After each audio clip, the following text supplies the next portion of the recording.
Jacob loves his second-to-youngest son, Joseph, more than any of the others, and he gives him this special jacket. And the 10 older sons come to hate Joseph, and so they kidnap him, and they plan to kill him, but instead they decide to just sell him into slavery. Genesis 35. God said to Jacob, "Arise, go up to Bethel and dwell there. Make an altar there to the God who appeared to you when you fled from your brother Esau." So Jacob said to his household and to all who were with him, "Put away the foreign gods that are among you, and purify yourselves, and change your garments. Then let us arise and go up to Bethel, so that I may make there an altar to the God who answers me in the day of my distress, and has been with me wherever I have gone." So they gave to Jacob all the foreign gods that they had, and the rings that were in their ears. Jacob hid them under the terebinth tree that was near Shechem. And as they journeyed, a terror from God fell upon the cities that were around them, so that they did not pursue the sons of Jacob. And Jacob came to Luz, that is Bethel, which is in the land of Canaan, he and all the people who were with him. And there he built an altar, and called the place El Bethel, because there God had revealed himself to him when he fled from his brother. And Deborah, Rebekah's nurse, died, and she was buried under an oak below Bethel. So he called its name Alon-Bacuth. God appeared to Jacob again when he came from Paddan Aram, and blessed him. And God said to him, "Your name is Jacob. No longer shall your name be called Jacob, but Israel shall be your name." So he called his name Israel. And God said to him, "I am God Almighty. Be fruitful and multiply. A nation and a company of nations shall come from you, and kings shall come from your own body. The land that I gave to Abraham and Isaac I will give to you, and I will give the land to your offspring after you." Then God went up from him in the place where he had spoken with him. And Jacob set up a pillar in the place where he had spoken with him, a pillar of stone. He poured out a drink offering on it, and poured oil on it. So Jacob called the name of the place where God had spoken with him, Bethel. Then they journeyed from Bethel. When they were still some distance from Ephrath, Rachel went into labor, and she had hard labor.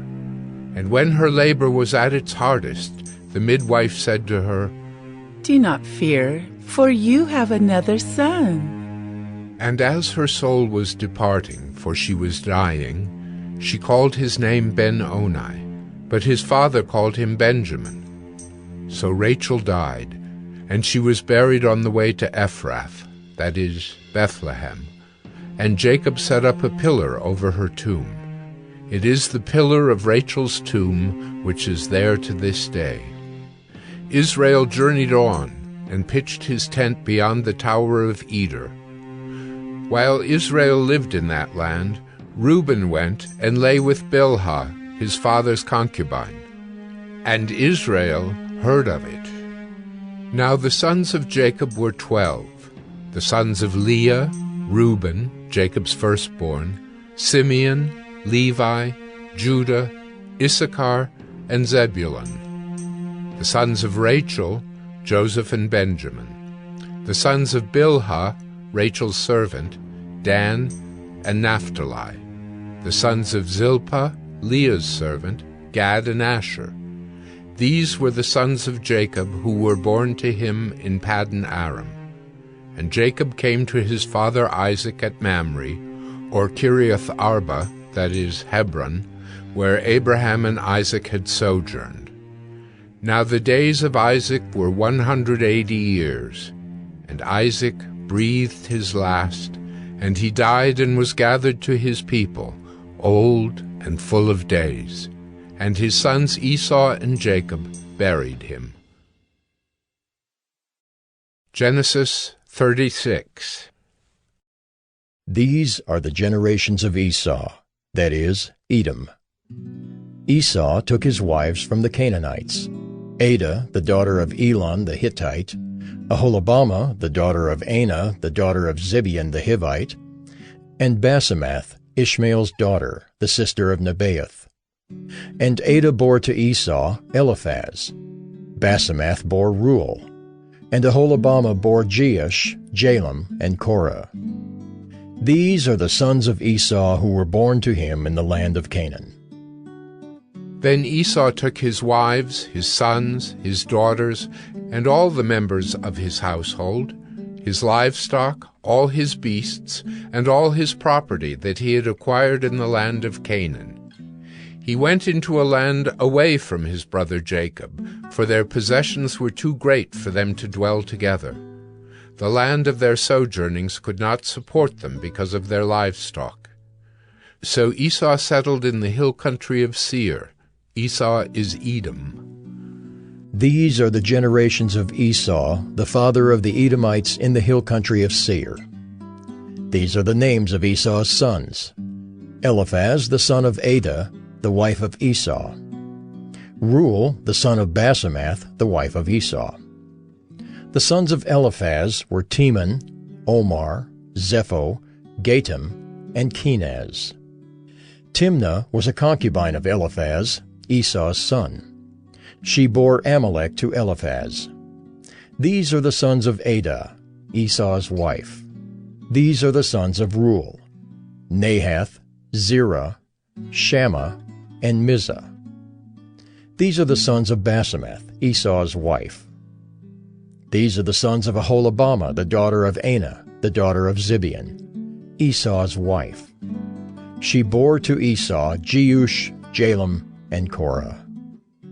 These are the chiefs of the sons of Esau. The sons of Eliphaz, the firstborn of Esau, the chiefs Teman, Omar, Zepho, Kenaz, Korah, Gatam, and Amalek. These are the chiefs of Eliphaz in the land of Edom. These are the sons of Adah. These are the sons of Reuel, Esau's son, the chiefs Nahath, Zerah, Shammah, and Mizah. These are the chiefs of Reuel in the land of Edom. These are the sons of Basemath, Esau's wife. These are the sons of Aholibamah, Esau's wife, the chiefs Jeush, Jalem, and Korah. These are the chiefs born of Aholibamah, the daughter of Anah, Esau's wife. These are the sons of Esau, that is, Edom, and these are their chiefs. These are the sons of Seir the Horite, the inhabitants of the land: Lotan, Shobal, Zibeon, Anah, Dishon, Ezer, and Dishan. These are the chiefs of the Horites, the sons of Seir in the land of Edom. The sons of Lotan were Hori and Hemam. And Lotan's sister was Timnah. These are the sons of Shobal: Alvan, Manahath, Ebal, Shepho, and Onam. These are the sons of Zibeon: Aya and Anah. He is the Anah who found the hot springs in the wilderness as he pastured the donkeys of Zibeon, his father.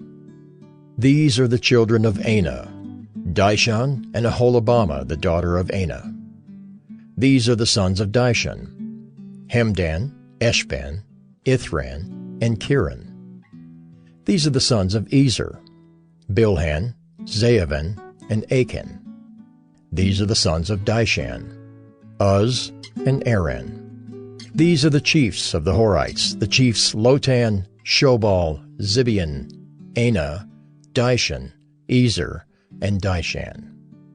These are the chiefs of the Horites, chief by chief, in the land of Seir.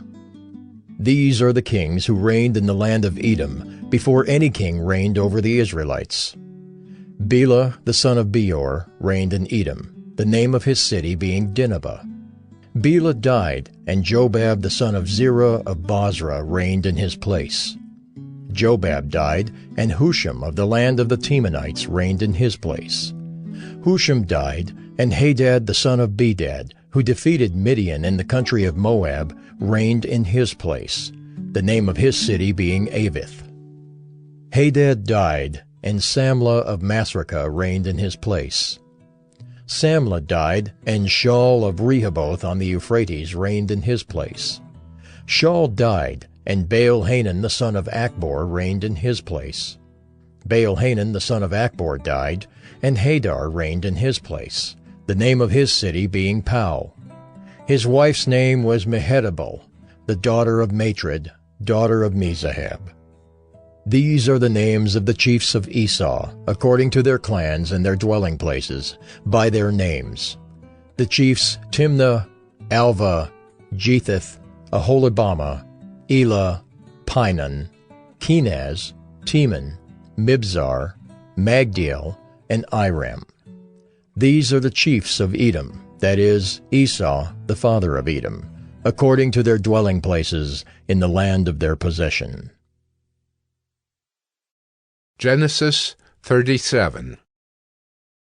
Jacob lived in the land of his father's sojournings, in the land of Canaan. These are the generations of Jacob. Joseph, being 17 years old, was pasturing the flock with his brothers. He was a boy with the sons of Bilhah and Zilpah, his father's wives. And Joseph brought a bad report of them to their father. Now Israel loved Joseph more than any other of his sons, because he was the son of his old age. And he made him a robe of many colors. But when his brothers saw that their father loved him more than all his brothers, they hated him, and could not speak peacefully to him. Now Joseph had a dream, and when he told it to his brothers, they hated him even more. He said to them, "Hear this dream that I have dreamed. Behold, we were binding sheaves in the field, and behold, my sheaf arose and stood upright. And behold, your sheaves gathered around it and bowed down to my sheaf." His brothers said to him, "Are you indeed to reign over us, or are you indeed to rule over us?" So they hated him even more for his dreams and for his words. Then he dreamed another dream, and told it to his brothers, and said, "Behold, I have dreamed another dream. Behold, the sun, the moon, and 11 stars were bowing down to me." But when he told it to his father and to his brothers, his father rebuked him and said to him, "What is this dream that you have dreamed? Shall I and your mother and your brothers indeed come to bow ourselves to the ground before you?" And his brothers were jealous of him, but his father kept the saying in mind. Now his brothers went to pasture their father's flock near Shechem. And Israel said to Joseph, "Are not your brothers pasturing the flock at Shechem? Come, I will send you to them." And he said to him, "Here I am." So he said to him, "Go now, see if it is well with your brothers and with the flock, and bring me word." So he sent him from the valley of Hebron, and he came to Shechem. And a man found him wandering in the fields, and the man asked him, "What are you seeking?" "I am seeking my brothers." He said, "Tell me, please, where they are pasturing the flock?" And the man said, "They have gone away, for I heard them say, 'Let us go to Dothan.'" So Joseph went after his brothers, and found them at Dothan. They saw him from afar, and before he came near to them, they conspired against him to kill him. They said to one another, "Here comes this dreamer." Come now, let us kill him and throw him into one of the pits. Then we will say that a fierce animal has devoured him, and we will see what will become of his dreams." But when Reuben heard it, he rescued him out of their hands, saying, "Let us not take his life." And Reuben said to them, "Shed no blood. Throw him into this pit here in the wilderness. But do not lay a hand on him." that he might rescue him out of their hand to restore him to his father. So when Joseph came to his brothers, they stripped him of his robe, the robe of many colors that he wore. And they took him and threw him into a pit.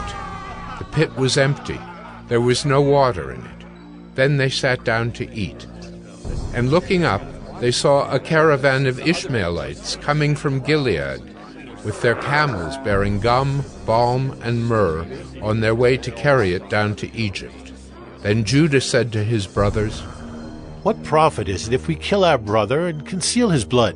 Come, let us sell him to the Ishmaelites, and let not our hand be upon him, for he is our brother, our own flesh." And his brothers listened to him. Then Midianite traders passed by, and they drew Joseph up and lifted him out of the pit and sold him to the Ishmaelites for 20 shekels of silver. They took Joseph to Egypt. When Reuben returned to the pit and saw that Joseph was not in the pit, he tore his clothes and returned to his brothers and said, "The boy is gone, and I, where shall I go?" Then they took Joseph's robe and slaughtered a goat and dipped the robe in the blood. And they sent the robe of many colors and brought it to their father and said, "This we have found. Please identify whether it is your son's robe or not." And he identified it and said, "It is my son's robe. A fierce animal has devoured him. Joseph is without doubt torn to pieces." Then Jacob tore his garments and put sackcloth on his loins and mourned for his son many days. All his sons and all his daughters rose up to comfort him, but he refused to be comforted and said, "No, I shall go down to Sheol to my son mourning." Thus his father wept for him. Meanwhile, the Midianites had sold him in Egypt to Potiphar, an officer of Pharaoh, the captain of the guard.